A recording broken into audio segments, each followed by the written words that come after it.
Let's talk about the people pleaser and narcissist relationship archetype, or this pattern that is commonly recurring. An untasty peanut butter and jelly sandwich.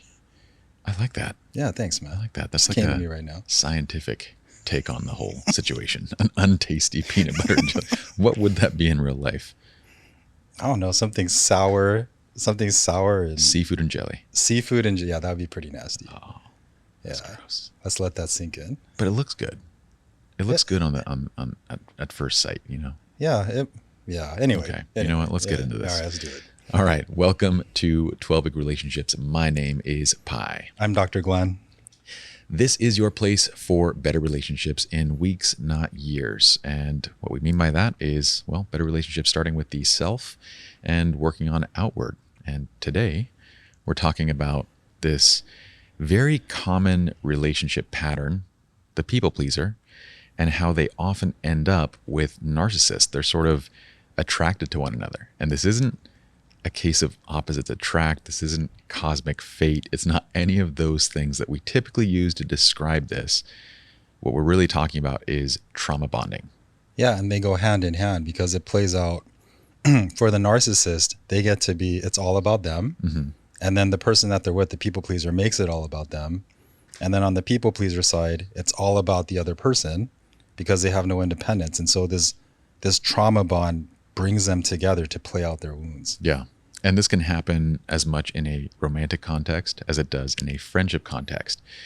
The thing is, usually when it comes to friendships and other relationships, family dynamics, and we don't generally make as big of a deal of it, right? When we kind of wake up, we just cut off the relationship or we kind of just move on. But in romantic relationships, it comes across frequently and we feel the need to fix a situation that is kind of inherently problematic. Yeah, and so, when you're attracted, like it's not opposites, but it's complements. Like it complements the pain that you're working through. Yeah. And then when you meet someone, whether friendship-wise or relationship-wise, and you have this euphoric feeling, that lets you know, oh, I have stuff to work on. Yeah. My stuff is coming out. So let's get into all of this stuff. I want to start first with, if you were new to the platform, if you're new to 12 Week Relationships, what we do is, Dr. Glen, you have 20 years of clinical experience in this, and I have 20 years of what I would say practical experience in this subject, in psychology.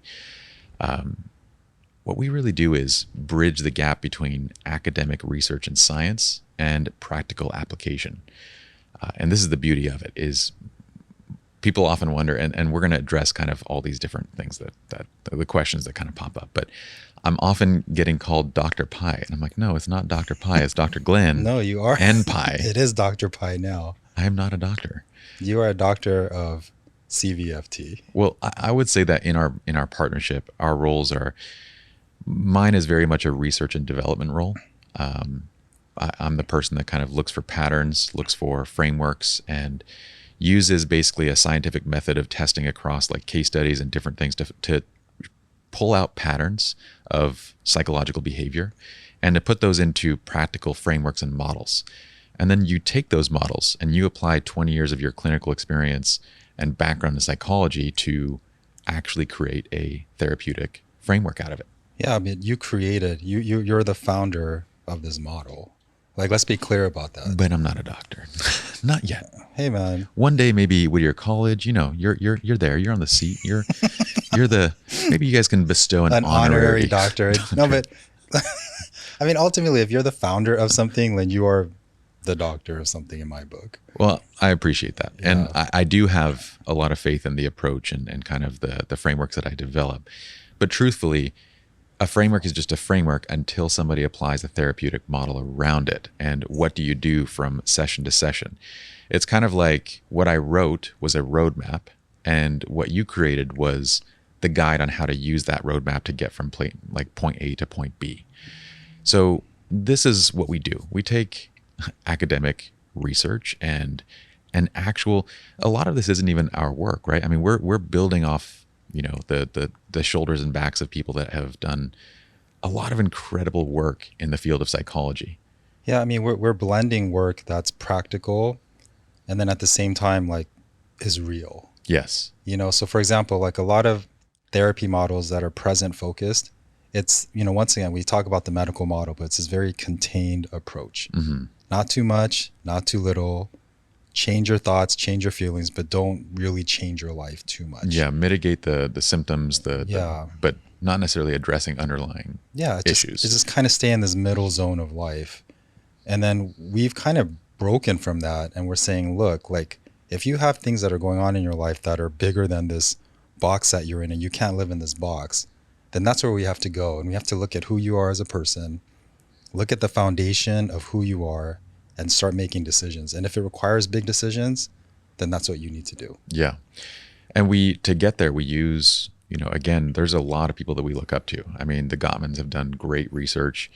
You look at, Dr. Chapman, you look at attachment theory and the developers of attachment. I feel like when did that attachment theory start? Because I feel like there's been so much on attachment theory since the 60s, 70s. Yeah, like, I don't know the exact date, but yeah, like 50s, 60s. Okay. Bowen, and then like Ainsworth, she did like major studies, I believe, in the 70s. Yeah, so it's been an evolved process. So it's basically taking all of that along with our own research and saying, this is what coaching and therapy should be. And because we are detached from this medical model of symptomatic and kind of staying within this, we have the ability to say, hey, you're being dumb right now. Both of you guys are acting in a way. So we can bring academics to a very real setting. What did you say to our clients last night? The two of you are being dicks right now, like both of you. Yeah, like, I mean, no joke. Like, this doesn't happen in therapy. Previous, I go, you guys are both being really you guys are being dickheads right now. Both of you being equally selfish. This is off-putting. It's annoying me. Yeah. And they're like, oh. And then it was like, see, like both of you are doing the same behaviors in different ways. And they were grateful for it. And that's the funny thing. Yeah. I think all of us, and when we say this, we have a rapport with our clients, and in a the jokes way. And all of this it's kind of like a little bit of tough love, and they know that you care and that you are. Yeah. This is after a relationship is developed, so I don't want to ever think this like is the first day. We just get on the phone and you're like, man, you're being a dick right now. This is over a 7-week period of building the relationship and getting to know them. But that's what I'm saying. Like, this is where the split happens. Where like, okay, like let's use I statements, and you can see that she's upset, and you can see that he's withdrawing. It's like, no, both of you are doing the exact same thing. Yeah. You're both withdrawing in your own ways. Like when you're acting out in anger and you're demanding attention, that's a withdrawal. Yeah.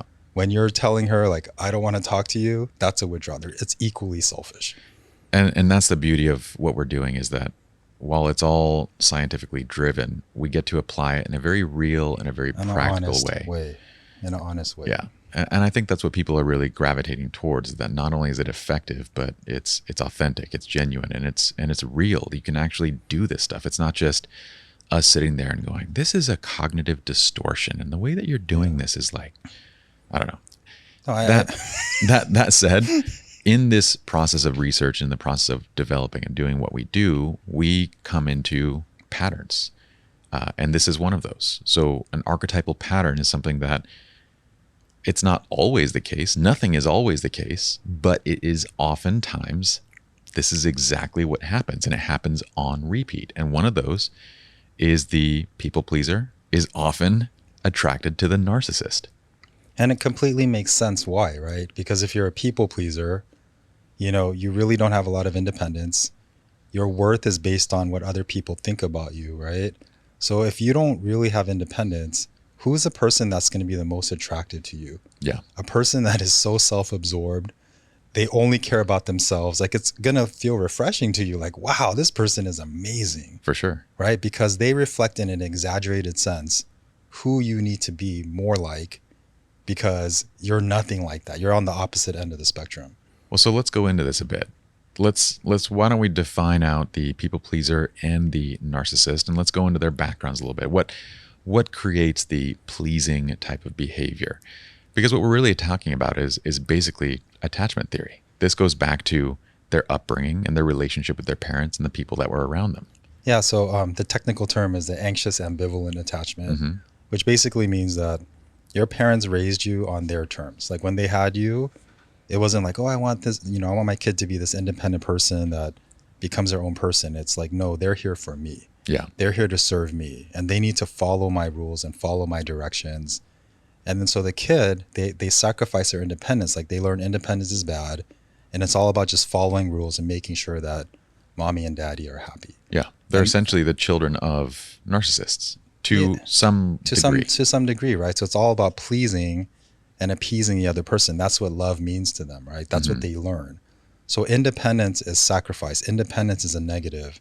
And so that becomes their whole identity in intimate relationships. Yeah. And to go back, we'll talk about the 4 different attachment, or the 4 primary attachment styles later.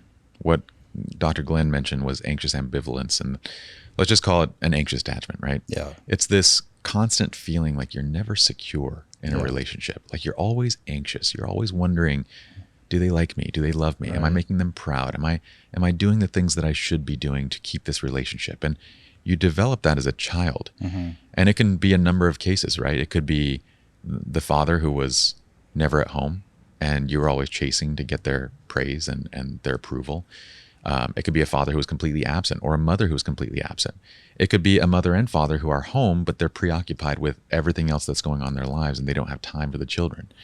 So it's this constant, and there's a number of other cases that can create this, right? I mean, but the bottom line is that as a child, we learn that our own happiness, our own emotional health is derivative. It's based upon satisfying the people parent. closest to us. And then there's a critical factor, like you're always being judged and evaluated by the parent. Yeah. So it's actually like they're just over involved in your life and they're hypercritical of everything that you do. Yeah. So then we carry that forward into our friendships. We carry it forward into, in friendship, it's kind of like that, the person that's oftentimes trying too hard. They're always needy. worried about what other people are thinking. Yeah, the relationship could end at any moment. Yeah. They're constantly worried. Yeah. If you're in a relationship, we spent 24/7 together. I need 25/8. Yeah. It needs to be more. You told me you love me 100 times. I need to hear it 200 more times. Like it's just this never ending cesspool of neediness. Yeah. In a romantic relationship, you mean? Yeah. Or even in friendships too. Like, how come you're not calling me? How come we're not hanging out? How come we're not doing this? We've seen that a lot. And oftentimes it comes in the way of like wanting reassurances, verbal reassurances. We're best friends, right? Like you and I, we're tight, right? So you sometimes don't even know that you might be saying it, but this is that anxious attachment that's revealing itself. Yeah. And this is the thing, like, in present time, you're thinking, oh, it's the relationship and it's this person. But in truth, underneath, it's your own wound that's being triggered that you need to work through and heal. Correct. We usually don't recognize that. Yeah. But we carry this into romantic relationships and whatnot. And let's go to the flip side, because the people pleaser is recognizing something in a narcissist. And I think that's what we need to address as well. So let's flip over to the narcissist side and let's do the same thing. What type of environment did they grow up in? What attachment do they have? So they're the self-preservationist attachment type. And that basically means like the parents they just leave them the hell alone. Yeah. Like, hey, Johnny, do what you want. You want to go here? Go ahead and do it. Like they're not really involved in their life unless it's something like, oh, society's so proud of them. Then they'll get more involved, right? On the other extreme, if you have a child that's very difficult, so they're like, hey, Johnny, do your homework. And he's like, F you, Mom, I ain't doing shit, right? Then, okay, Johnny, do whatever the hell you want. That wasn't in our homes, dude. In our homes, you say something like that, you're getting the belt. You're getting your ass beat, yeah. But then they're like, okay, cool. So then the kid is so difficult, they just leave the kid alone. So then you end up developing this kind of like self-preservationist mentality where you just care about yourself. Like you don't really practice empathy or you don't really care about connecting. And then you just stay in your own world. And that is what intimacy means for you. Yeah. And then that's where kind of this narcissistic mentality comes into play. And technically we would put them into so if you have anxious on one side, the other word would be avoidant, right? Avoidant, correct. Anxious avoidant. So an avoidant personality is exactly what you said. When issues arise, this is the person that is going to go on their own. They want to separate. The closer that I get to you, we're getting too close. I need personal time. I need time away. My father is a classic example of like an avoidant personality where when he and my mother are getting close and intimate, it's almost like there's a certain place where we can't cross a certain line, because if we do, I got to get my space again. Yeah, they start to withdraw. Yeah. And then the other thing too is they give very superficial advice when you're in pain. She's like, oh my God, I'm in so much pain. Pye, just take a jog, bro. Yeah. Run it off, man. Yeah, that's very typical narcissist type. Yeah. One size fits all advice that you would get is Yeah. there is no nuance. There is, dude, you just got to pull yourself up by your bootstraps and go. There's no other way to do this. And that can also come from other things too. I think, hardcore training systems, like when we're talking military, can kind of put that into somebody, that oversimplification of everything. All you got to do is go, put your body in action, do.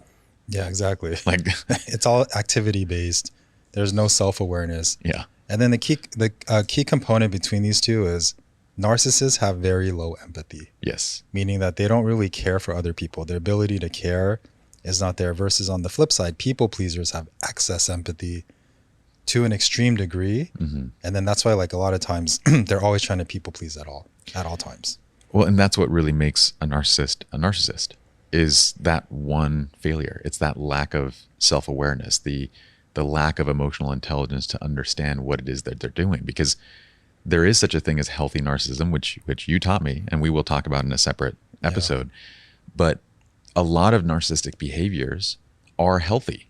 I mean, and that I think is important to understand, because I feel like narcissists are demonized, especially in the world of self-help and development. It's all the narcissist's fault. And I actually said something.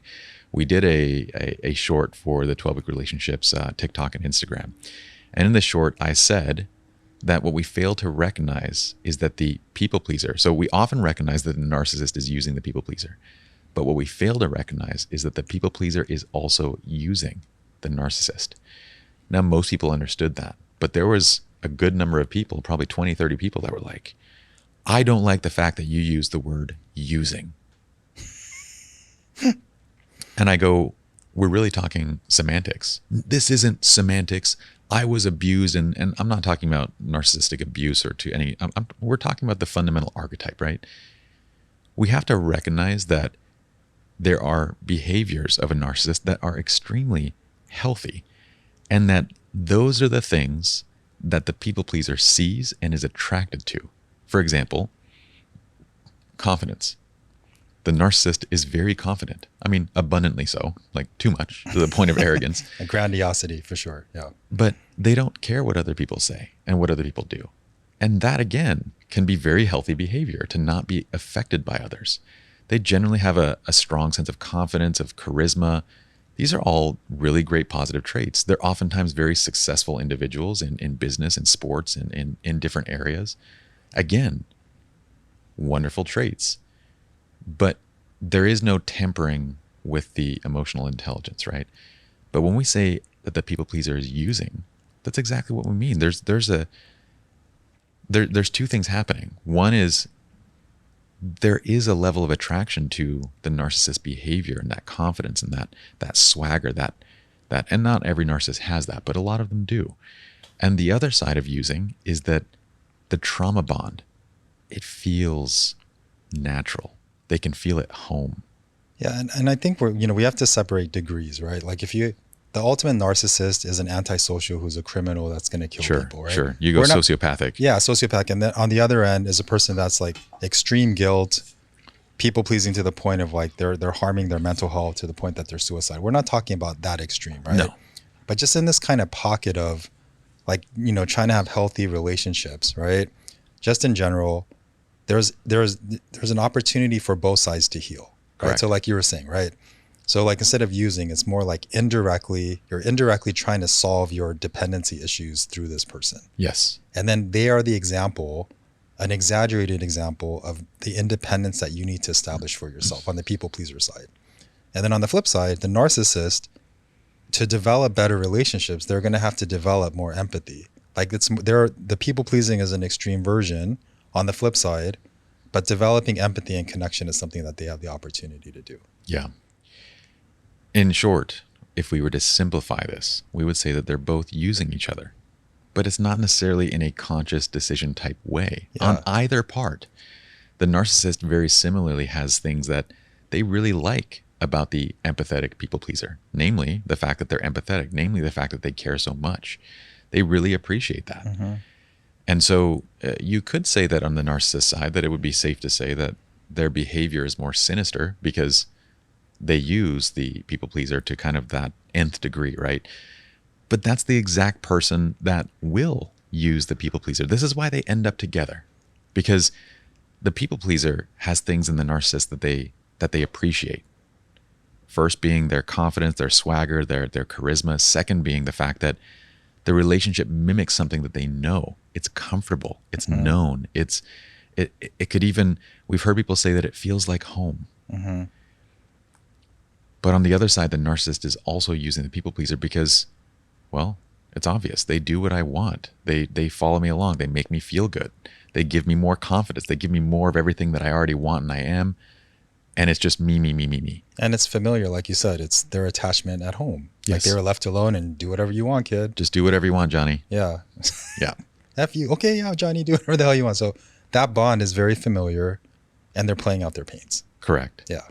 So each of them has this essential subconscious use of the relationship. And it has to be that way because if you are not a narcissist, you're not going to use the people pleaser.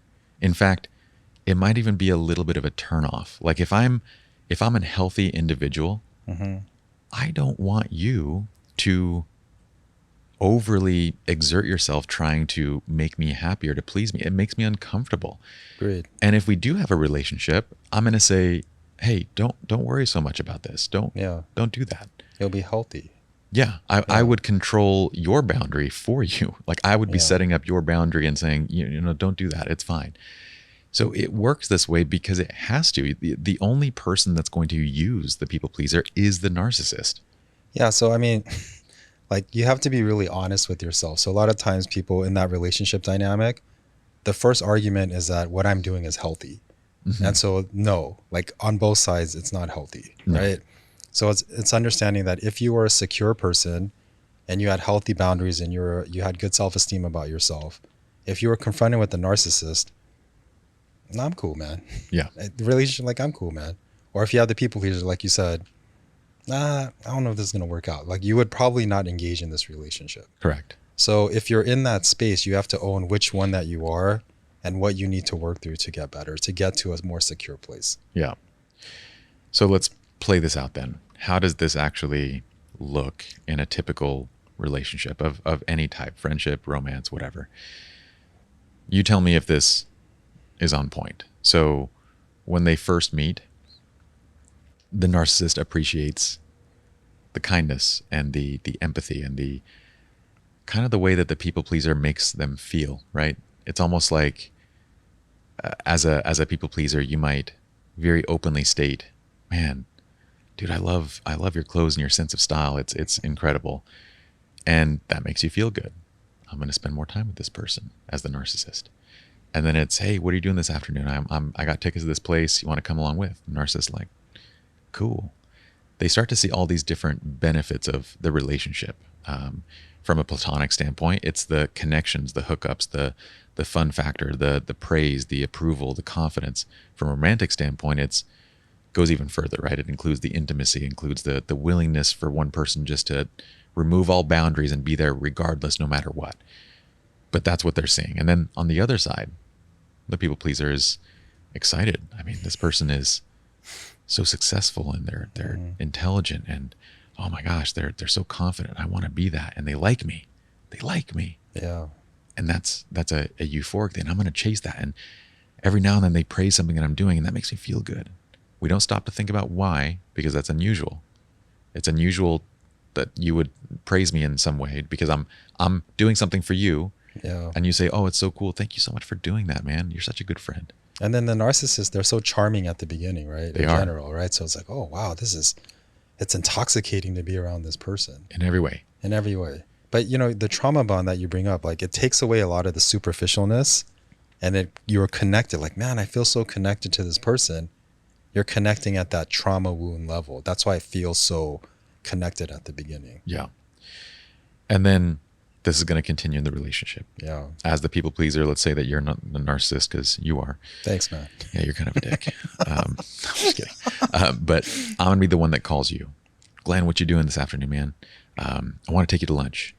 I'm busy, man. Okay. Yeah, no worries. I'll just hit you up later. Yeah, cool, man. Okay. Glenn, what are you doing tomorrow? I'm busy, man. Okay.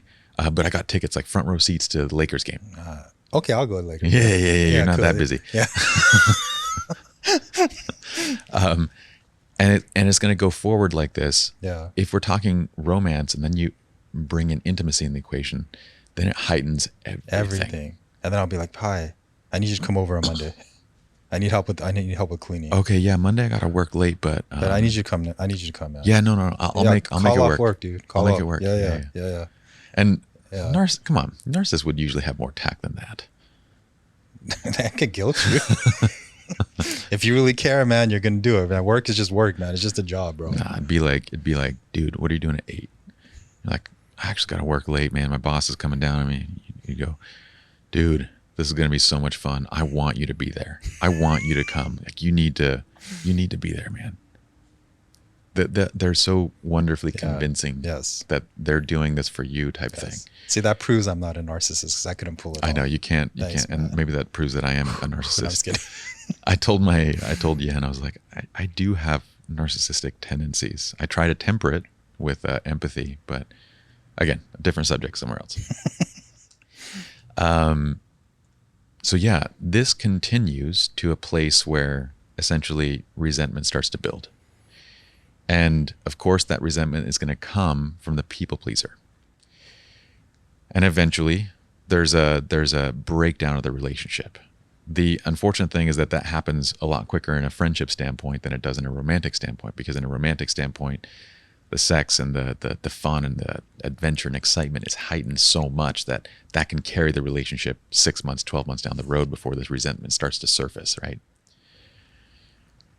And it goes a couple different ways. Sometimes the resentment is enough just to make the people pleaser leave, or sometimes the people pleaser actually starts to wake up and they start to develop their own sense of worth. Only when the latter happens does the pattern actually change. Yeah, so in my opinion, when the resentment happens in that relationship dynamic, that's where this is where the honesty begins. Yeah. Right? Because the resentment is happening on the people pleaser side because they're sacrificing so much and they're becoming resentful that they have no independence whatsoever. So you have to recognize, I really need to become my own person. I'm giving way too much. I have no boundaries. I need to take ownership for that. Yeah. On the flip side, the narcissist becomes resentful because the people pleaser is demanding more in the relationship. I've given all these things and they're making more demands. Like, how come you're not doing this for me? Or how come we're not friends? Yeah. So then they're just like, no, I'm getting sick of you too. And the typical response from the narcissist might be something like, man, you've changed, dude. You're not the same person that you were. Like, what the hell's wrong with you, man? Yeah. This wasn't, you didn't do this when we first started dating. Like, what's going on with you? Yeah. They'll make it seem like these are all your problems. They'll gaslight you to thinking that this is you.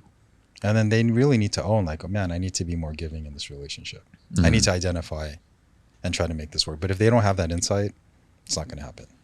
Yeah. So what usually happens is the resentment will build until the people pleaser is done, or until the narcissist says, you know what, dude, this just isn't working for me, or honey, I just don't like this anymore. I don't know if they'd say honey. Sarah, I just don't like this. This just isn't doing it for me anymore. You know, we're going to date other people. Yeah. But the relationship ends. Yeah, the relationship ends when it gets to that point of, are you going to take accountability and learn the lessons or not? Mm-hmm. And then, so in a healthier space, if you learn the lesson, like on the people pleaser side, I need more independence. This is what I learned from this relationship. You're going to leave. Well, and that's the piece that I wanted to address, because in many cases, the lesson's not learned, not on either side. And then they keep repeating it over and over. They break off the relationship. The people pleaser grows resentful. In fact, they might even enter their next relationship talking about the ex and how narcissistic they were and all these different things, but they didn't recognize why they chose that relationship. They didn't recognize their component, what they were using in the relationship, their own trauma that brought them to the relationship. And so they repeat the pattern. They go and they find another narcissist. No, I agree. And then, this is, once again, if you're a people pleaser, I believe deep down, the reason you're drawn to a narcissist is because you have narcissistic tendencies that you have inside that you're just not bringing out. Mm-hmm. So it's honoring that, okay, I need to bring out this really dormant, independent person that's inside of me. And that's the lesson. Ultimately, yeah. I mean, you were the first person that ever used the term narcissism in a way that was not negative, right? You said there is such a thing as healthy narcissism. And what that basically is confidence and self-worth and knowing that you are awesome and you are badass, but it being tempered with awareness, with the emotional intelligence to be self-aware. Yeah. So this is, so like, once again, from a traditional standpoint, like if you get depressed, you get anxious, you're a people pleaser, you have really low self-esteem. Like that's the box that you're placed in, right? Mm-hmm. But Freud had a concept. He talked about like, because he studied people that were extremely rich and wealthy, right? Mm-hmm. So he looked at them and he's like, man, these people have really high self-esteem. And then he basically came down to the component of we're kind of just all the same. And then if you try to be more than you are and you're not honest with yourself, then you're just going to do all of these bullshit coping skills, right? Mm-hmm. And then he really believed that people that were depressed and anxious were the ultimate, like, they have a grandiose sense of self-esteem. Like they believe in themselves so much that they try to help others and help themselves at the same time. Yeah. And then I used to be like, oh, I'm not sure about that. But when I look at people pleasers in general, or like I look at people that have depression issues or self-esteem issues, when I look at why they're depressed, they have a very high level of self-worth about themselves, but it's so high and grandiose, they're not measuring up to that grandiosity. Yeah, that's a very interesting. I remember you telling me that. That was a very interesting way of looking at it. And I see that in people pleasers too. Like that's why you're so drawn, is because inside of you, there's a part of you that's like that, and you need to allow that part to come out. There's almost like guilt that you can't be that self-full about yourself or that confident about yourself. Yeah. And if this is hard to hear in the sense of, because it almost sounds like as a people pleaser, you have to let out your inner narcissist. Yeah. That is the fundamental truth, though. And what we're really saying is if you don't like the way that it's phrased, if you don't like the term, what we're really saying is that you need to be able to look into the mirror and love the person who's looking back at you. You need to be able to look in the mirror and actually say that that person has self-worth, that that person is valuable. Because we get asked, like, how do you break the pattern? How do you stop? Well, you break the pattern when you can provide yourself with love, with self-worth, with confidence. When you no longer need those things from another person, then you've broken the pattern of being a people pleaser. Agreed. And then you're not just one way. Like there's a human being as many things, right? Like Jung talks about the collective unconscious, right? Which means that everyone is a little bit of everything, right? Everyone's selfish. Everyone's caring, right? So his approach is like, if you're a people pleaser, that's an extreme. So you have to go to the opposite end and learn to be really selfish, and then you'll reach balance. Sure. Or like if you're a really angry person, then you have to get in touch with your more empathic side, and then you'll reach balance, because now you're collectively discovering all the different aspects of who you are as a person. Yeah. This is the interesting part of it, because the last thing that I wanted to address, and what a lot of people asked about, was, can you change? Can a narcissist change? Can a people pleaser change? And yes, we already discussed how the people pleaser changes. It's that self-perception, their confidence, so doing the work to address that past trauma, to actually get yourself to a place where you're comfortable in your own skin, where your self-worth is no longer derivative on someone else's praise or a relationship, but you can provide it for yourself. Those are the steps to resolving that. But for the narcissist, they too can change, but it's not going to be on your timetable. It's not going to be the way that you want. They're going to change when they want. And usually, we talked about this, usually they're going to change when they hit such an incredible low that they realize how their actions and behavior are affecting them. They're going to perceive everything from that same narcissistic viewpoint of, I need to change because this is affecting me in this way. And there's no other option. Yes. Yeah. So like if you try to like, this is hurting me, or what about this person? It has no effect until they realize, man, this relationship is lost. This relationship is lost. I have no one. No one's really helping me anymore.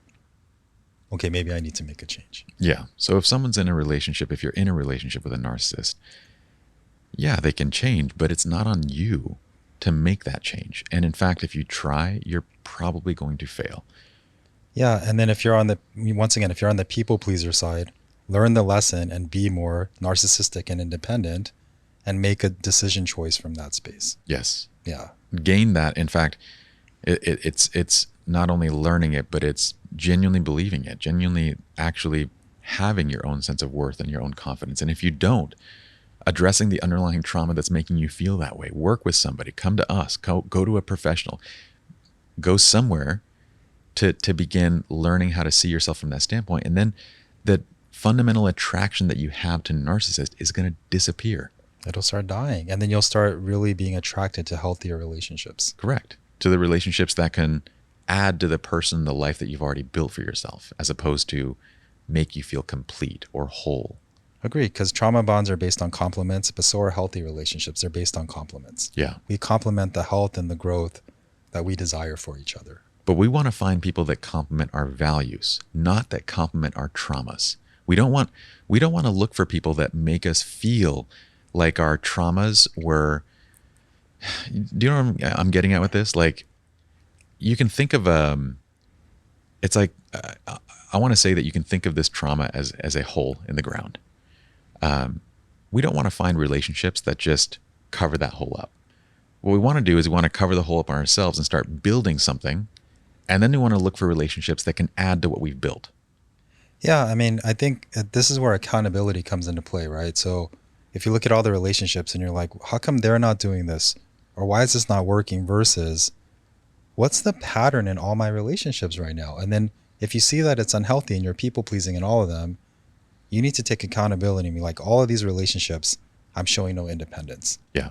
And then I need to have more independence. And then if you start showing more independence in those relationships and they break off, that's fine, because now you're becoming healthier. Well, that's the key too, is to understand that when you're providing your own sense of value and your own sense of worth and you're addressing this trauma, a lot of your past relationships are no longer going to fit, because a lot of them were just being used to cover up those wounds, to cover up the things that you need to do. And there won't be room for those. And those people won't want you either, because you used to be people pleasing. You used to do everything that I wanted to do, and now you don't. But this is like in coaching and seeing clients that are struggling with people pleasing, they always end up at a choice point. And this is like the common thing that either happens. Like, so once we get to that place and they're like, okay, I could see it, man. I totally have no independence and I need to do this. If they're really understanding that, they'll be like, okay, from now on, I'm going to do it, and I'm going to start setting boundaries in my relationships. That's the healthy option, right? Yeah. But if they're not going to change after all of that, you know what they do? Mm. Yeah, but this person still cares about me. Oh, this is still great. No, you don't understand. And then they start arguing the other point. Oh, man. They justify it to themselves. And it's like, cool, then you should stay. And at that point, it's like, dude, you should stay because you still have work to do. You have to realize that the cost of this new and more healthy life is your old one. You're still defending your past. Like, at that point, they're, okay, I get it logically, but they're like, no, this is still the healthier choice. Yeah. People pleasing is still healthy. At that point, it's like, cool, man, just do it. Yeah. Do it. Well, there's nothing, you're right that in that place that they haven't yet gotten to a place where they themselves are ready to change, right? Right. And yeah, that I can't remember where I heard that though, but the cost of your new life is your old one. And I thought, man, in the context of relationships, the cost of living a healthier life from the standpoint of relationships is a lot of your old relationships. Yeah. And if you're not ready to make that, if you're not ready to sacrifice that cost, then you're not ready to push forward. You're not ready to move on. But as a friend, like if you're a friend that has a people pleaser and then they're like, yeah. And then ultimately they're like justifying staying in that toxic relationship or unhealthy relationship. Like, that's all you can do as a friend is like show them healthy boundaries. Like, cool, man, then you should stay. Yeah. Instead of arguing. But then when you change your mind, come back. Yeah. And then they'll remember you when they're ready to make the change. Yeah. All right. I think we got through this. Hopefully we addressed at least a lot of the comments that were on that video. And hopefully this helps everyone to kind of better understand that archetypal nature of this people pleaser versus narcissist relationship. That this isn't something that you're doomed to. It's not fate. This isn't the universe. It's not opposite attract. It's nothing. It's actually far more simple. It's just this fundamental attraction based on different sets of trauma that complement one another. And the opportunity to learn and grow from it. Totally. That's a beautiful thing. So for those of you that would like to learn more about our coaching, you can jump on to 12weekrelationships.com where you can actually sign up. I believe you have to actually join the wait list now. We're on a wait list. We have quite a few inquiries that come in each day, and we're super grateful for all the support. Dr. Glen will actually reach out to each person kind of in the order they come in, and we're focusing first on US-based clients and clients that we feel like, well, we want to work with one-on-one, simply because a lot of clients are international, and we feel that an online program would be better. And we do have an online program that we are working on. So if you join the wait list and you don't get a call, just know that you're on our wait list for the online program as well. We're also going to be starting up a newsletter. Meantime, we have the podcast. We'd love for you guys to subscribe. You can find us really anywhere podcasts are available, including on YouTube. And one thing that, if you really enjoy what we're saying and this is helpful to you, you can help us by just going to the iTunes store and leaving a review on the podcast, so on the 12-Week Relationship podcast. In the meantime, you can also follow us on Instagram and TikTok at 12-Week Relationships, and that's probably the best place to direct message us if you have questions, if you have thoughts. We don't do advice over DM, but what we can do is actually bring your topics onto the podcast in an anonymous format and address those questions, which is what we did today. Yeah. So hope you all enjoyed, and we'll see you guys next time. Thank you so much. Peace.